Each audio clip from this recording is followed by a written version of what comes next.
Hello and welcome to 5-Minute Math.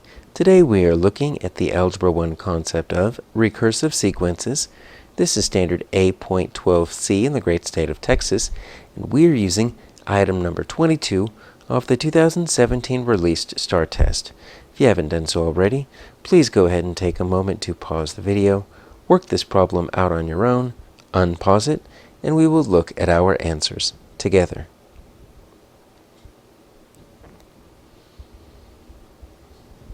So we have this equation right here. We need to find the first four terms in the sequence, right? So hopefully we recognize what type of sequence this is. This is what we're going to call a geometric sequence, not an arithmetic sequence, simply because of how it's written, okay? So this is what we know about geometric sequences. You're going to get your ratio, and then your a to the n minus 1. So that's your basic standard form right there. And so what we need here is we need to know what is our ratio. And so you see that 4 right there? So our ratio is going to mean that we're multiplying by 4 each time because it's 4 times a. Now, two other things right here, okay? So the very first term in the sequence, a to the 1 equals 6, right? That means every single one of those answer selections has a 6 in the beginning. So what we're looking at is we are wanting to know, well, what happens when the n grows, and n has to be a whole number greater than 1. So we're not doing negative numbers and we're not doing decimals or fractions. Okay, so n is a whole number greater than 1. We're looking for the first 4 terms in the sequence. Okay, so if when a to the 1 equals 6, here's my question. What's a to the 2? What's a to the 3?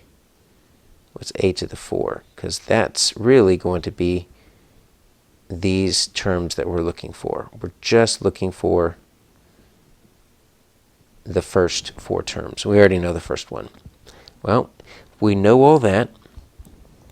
Let's see what a to the 2 using this equation is going to be. Okay? So a to the 2 is going to be our ratio, which we know is 4. We'll plug that in a second, times a to the n minus 1. Okay, so that means we're going to substitute in that 4 for the ratio. And the n is 2, so we're going to substitute in the 2 for that right there. Okay, so really that's going to be 4 times a to the, what's 2 minus 1 is 1. Okay, so 4 times the first term. What's our first term? A to the 1 is simply the first term. They already give it to you, 6. Okay, so that equals 4 times 6. All right, so that's going to equal 24. All right, so right now we've only got one correct answer. Let's keep going.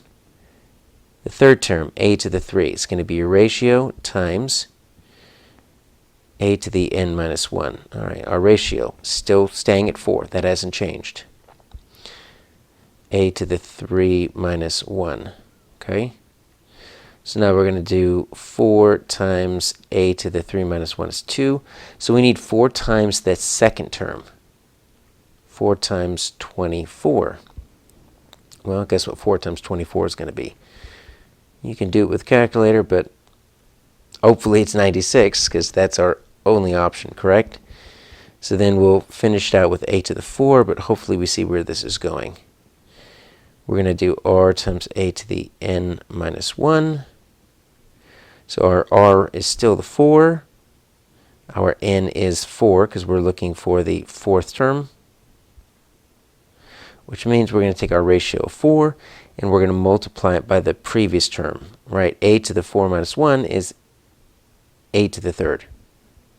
Right, so this 96, we're going to end up multiplying that by 4 because that's our ratio. So really, we're just multiplying by 4 every time, but we're just showing you a sequence that you can write it out mathematically, and that's going to be, yeah, you guessed it, 384. So once you figure out the pattern, you're just multiplying by 4 because that is your ratio, your r. My answer here is F.